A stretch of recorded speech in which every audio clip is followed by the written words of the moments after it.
ভালোবেসো কিন্তু অন্ধপণ। মনে রাখবে তুমি শুধু তোমার, আর অন্য কারণ না। ভালোবাসে হয়তোবা তুমি ঠকবে, কাঁদবে বসে একা নীরবে। এটাই বাস্তব, এটাই তখন হবে তোমার ভাবনা। মনে রেখো তুমি শুধু তোমার, আর অন্য কারোর না। যার জন্য ছেড়ে যেতে রাজি নিজের প্রাণ প্রিয় মা বাবাকে, সে কি আদৌ মর্যাদা দেবে তোমার এই ত্যাগের? মনে রেখো তুমি শুধু তোমার, আর কারোর না। হয়তো ভালোবাসার মানুষ সঠিক না হলে তুমি পাবে অনেক যন্ত্রণা।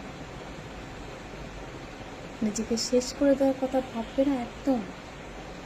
মনে রেখো তুমি শুধু তোমার, আর অন্য কারোর না। এটাই বাস্তব।